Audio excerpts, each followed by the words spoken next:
Aye. Okay, not hard.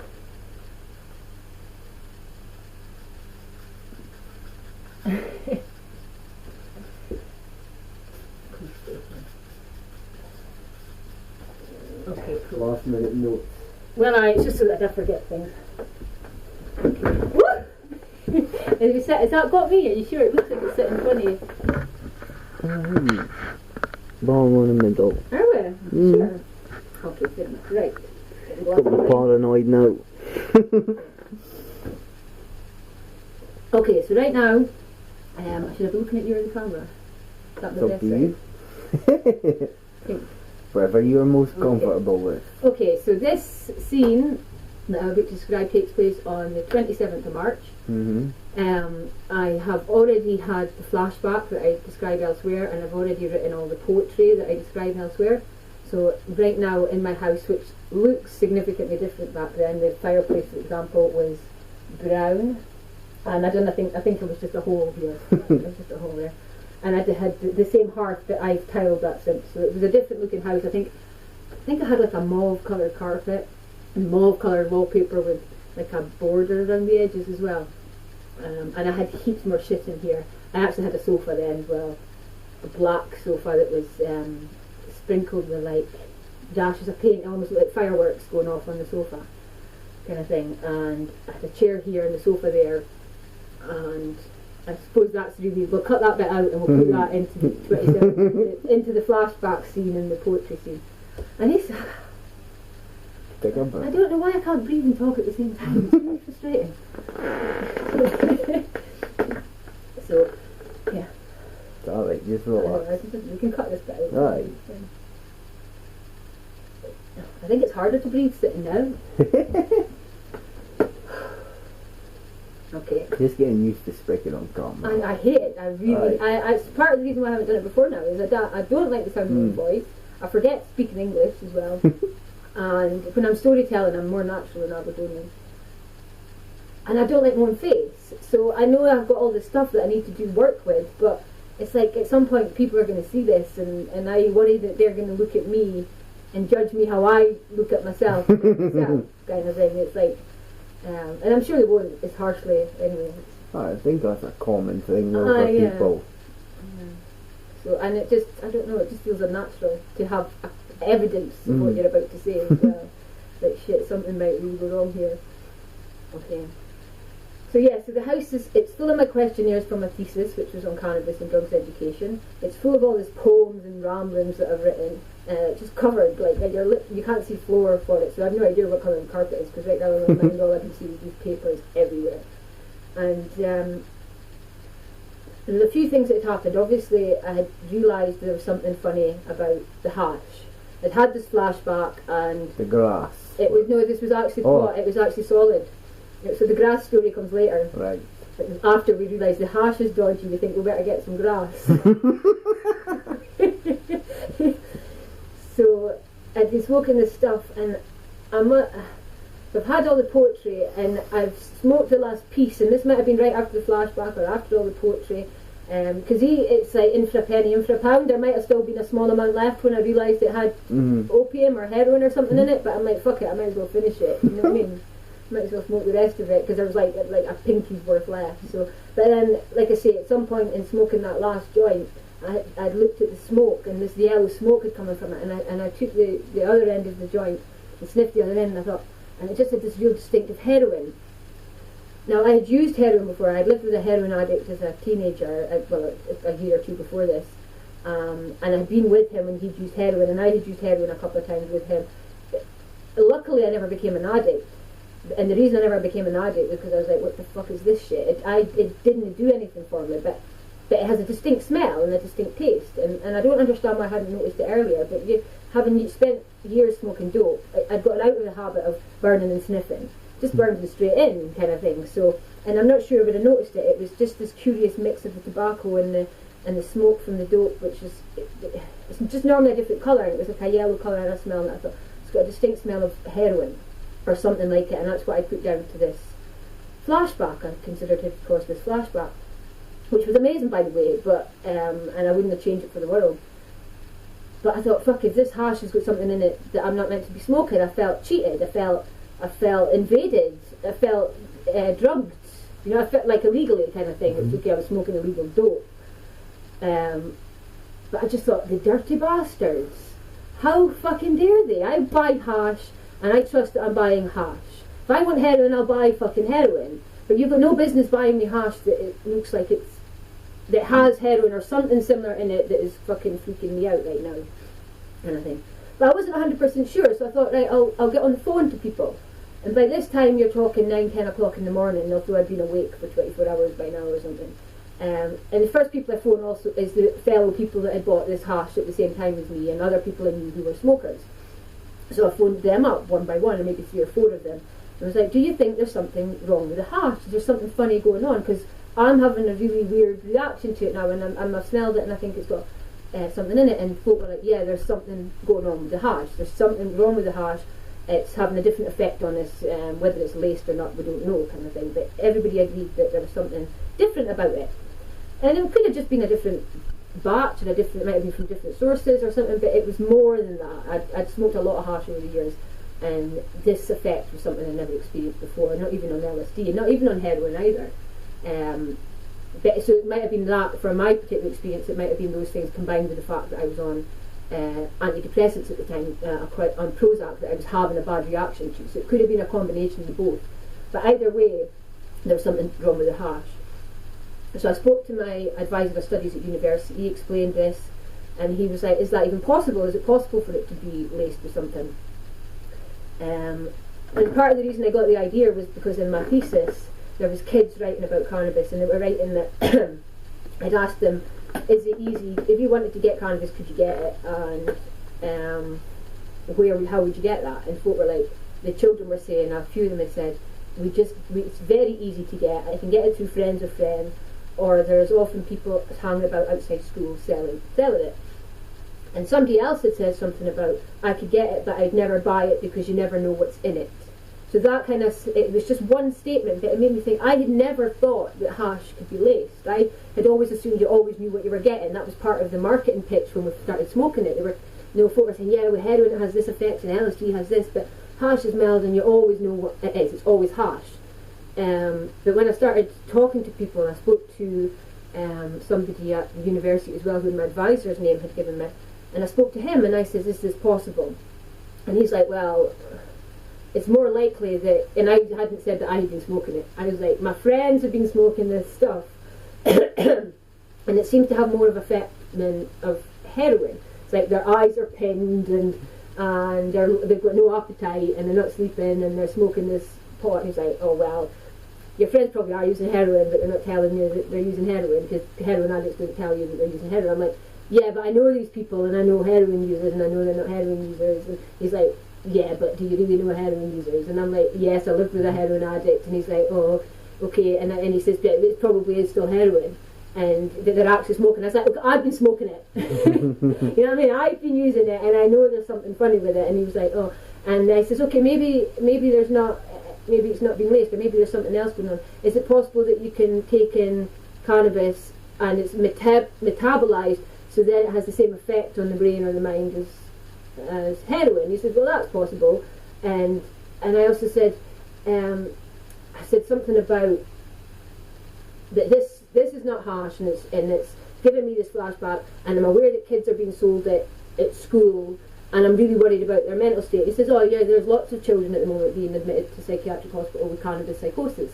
And I'm like, well, it's not cannabis psychosis, it's something else that's given them this psychosis. And he's like, well, cannabis psychosis, you know what I mean? And I was just like, okay, right, I'm getting off the phone, kind of thing. And I got off the phone and I spoke to somebody in like Lifeline, which is an organisation that produces cannabis leaflets. And I phoned them up and I was like, can the cannabis be laced? And he's like, yes, we know that it can be laced, and we know that during the production process it can be mixed and combined with any substance, kind of thing, often plastic. And I was like, okay, that was fine. So that kind of made me calm down a bit. I thought, fuck, right, okay, well, I've been smoking heroin, and I'm worried about this because obviously I know it's addictive. I've got all the pressure of my thesis, I've got the pressure of this other stuff going on in my life. I haven't slept now for a whole day, and before that I have hardly slept at all. I've been really having sporadic sleep. So in concern for myself, I thought I'll go to the doctor. And but that's another story. That's another story. Yeah, that's another part of the story. Yeah, that's the next scene.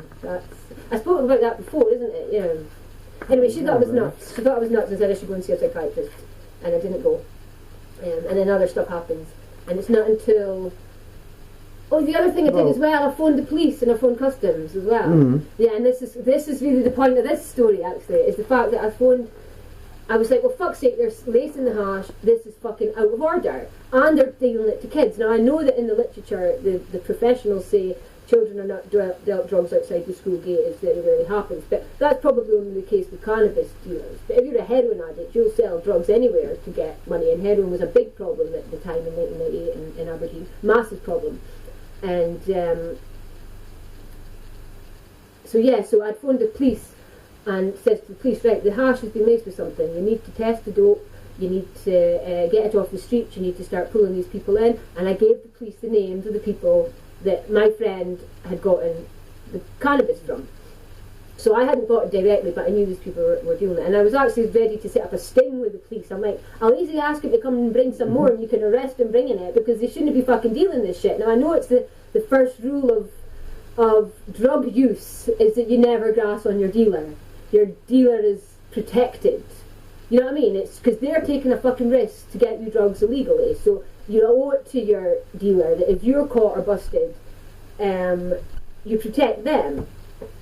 Kind of thing. I know a lot of people turn and will give names in order for as a sentence, but I still kind of believe that. But not when it comes to fucking dealers who are selling you something pretending it's something else.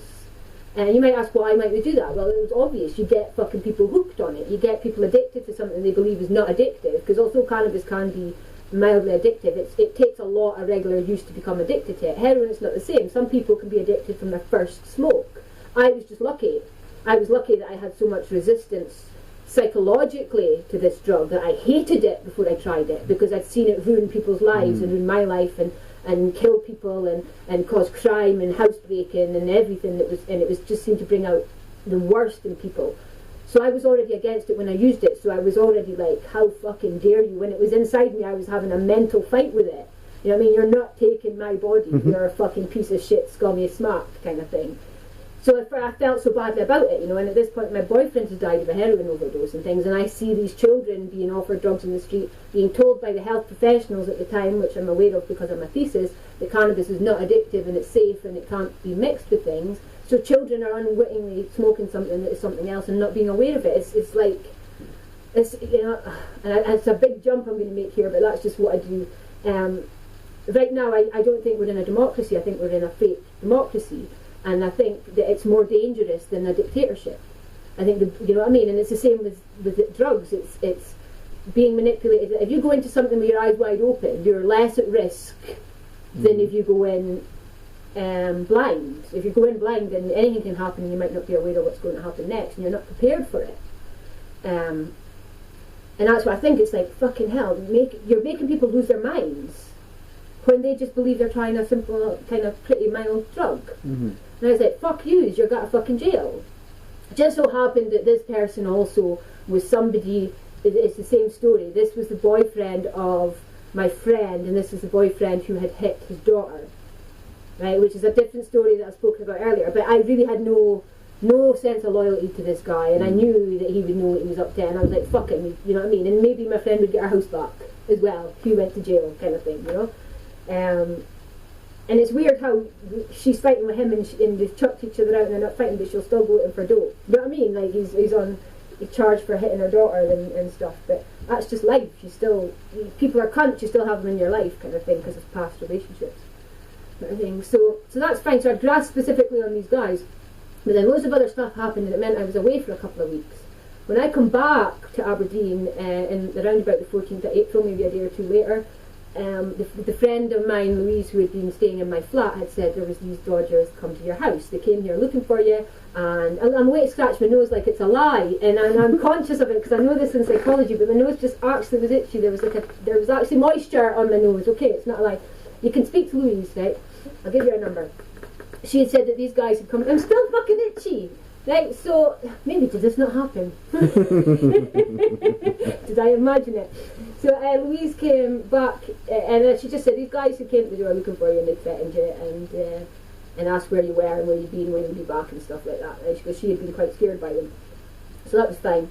And I'm not sure if it was before I'd left or when I came back in the next few days as well, that my neighbour's kids had also said that 2 people had come to the door looking for it, threatened them, like you're talking an 8-year-old and a 9-year-old or maybe even younger. These people had threatened them looking for me. But I just put it out of my mind, and also I think the thing about me is I think I'm harder than I am, and I'm prepared to take a hiding, or at least I thought I was, until it kind of comes to the crunch kind of thing. Is that maybe a few more weeks after this, I'm back at home, I'm settled down, and I have this, and I finally get to sleep. I had hardly any sleep for weeks. There's loads of other stuff going on in my life. I'm finally asleep. I'm maybe sleeping a couple of hours, and I'm having a nightmare. Right, so why is my nose itchy? Honestly, it's making me paranoid. So I make... Get a good scratch. I was like, I need to take a layer of skin off, get my cheese grater. Right? And I'm having this nightmare, and there's like... It's a really awful nightmare. I'm being chased through the woods, and there's like an evil presence following me and chasing me, and I'm scared for my life, and my heart is pounding out my chest, and I have my bra, so I put on a better bra. And I'm scared out of my life. And there's people from the past in the woods. There's like I can hear dogs barking, but there's not. The dogs are hunting me, and there's hunters hunting me, but it's something else that's chasing me. Does that make sense? It's like a presence chasing me, and I'm running through these woods, and it's maybe my hair doing that. And I'm running through these woods, and I'm really scared. And in the woods, I see lots of different people from my life. I see my granddad and my grandma and my mum, and I see my advisor, and I see people from school, and I see all these people in the woods, but they're passing something ahead of themselves to each other.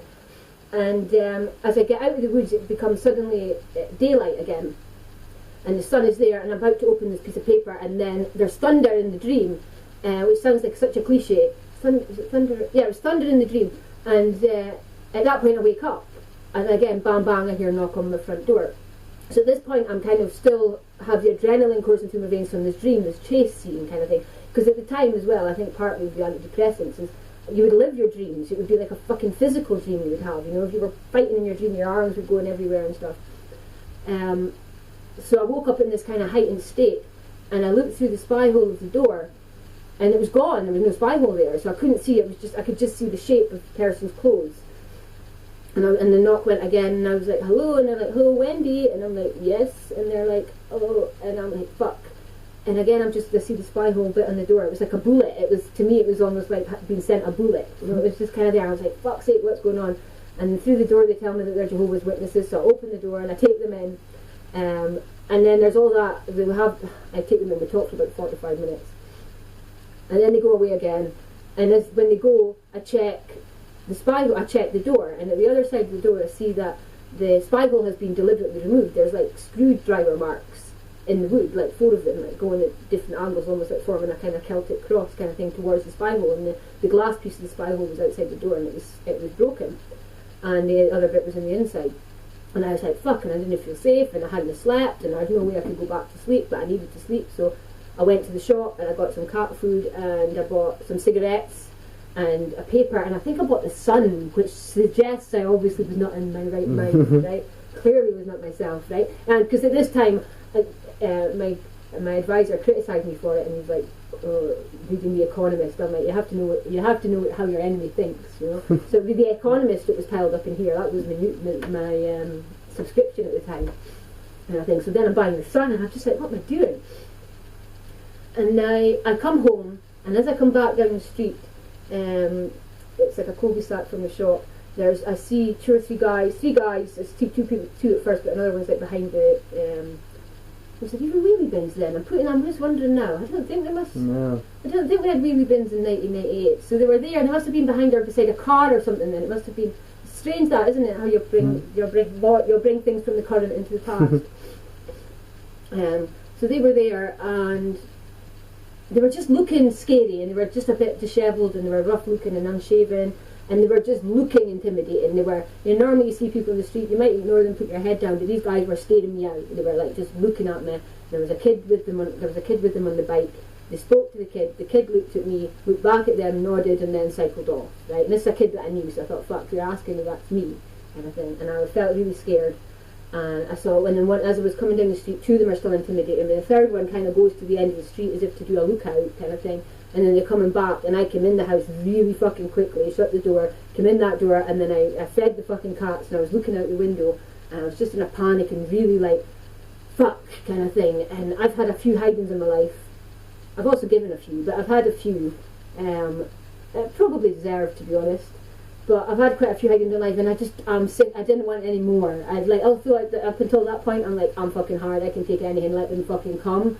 I was like, oh no, not again. You know what I mean? And the last beating I got was really fucking bad. Like, it was my friend's boyfriend had put me in hospital. He fractured my cheekbone. He'd like fucking strangled me. I've spoken about this already. And it was just I was just conscious of that, and I'm trying to do my thesis, and I thought, I don't really need this fucking shit. And the thing with that as well, folks say, why not phone the police if people are coming to your house and going to threaten you? The last time I phoned the police for help, telling them there was a man being violent, it took them 45 minutes to come, and in that time they beat me up 3 times. You know what I mean? So it's like, you don't fucking hang around, you get the fuck out, kind of stuff. So, and these doors were easily kicked in at that point as well. They're not the solid doors that we have nowadays. So it was a common method of housebreaking. Just fucking 2 fucking doors, 2 feet in the doors are in and stuff. So I'm like, fuck, I'm getting out of here, and I just ran, and I ended up. I thought, well, I will go to the police. So I went to the police station, and I explained the situation. I explained that I'd grasped on these guys, that I'd had the threats, that I didn't feel safe at my own house, and I was really quite upset, and obviously I was kind of in a panic mode as well. I gave them one of the person's names, and all the rest of it. But these weren't the guys. The thing is, the guy that I had grasped on, and who was my friend's boyfriend, he wasn't one of the 3 that was there intimidating me. And he wasn't the person who came to the door to threaten Louise, to tell Louise that I was in danger. He was just, there was obviously somebody that was friends with him or put up with him. And that was my conclusion, kind of thing. That was why they were after me. It could have been anything. It could have been the fact that I reported the person who beat me up to the police, and I gave his girlfriend money to flee the country.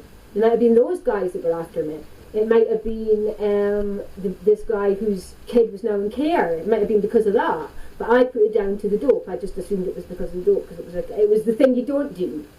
You know what I mean? It's okay to. I mean, apart from the fact I got beaten up for phoning the police on a guy because of his girlfriend, it is still kind of okay.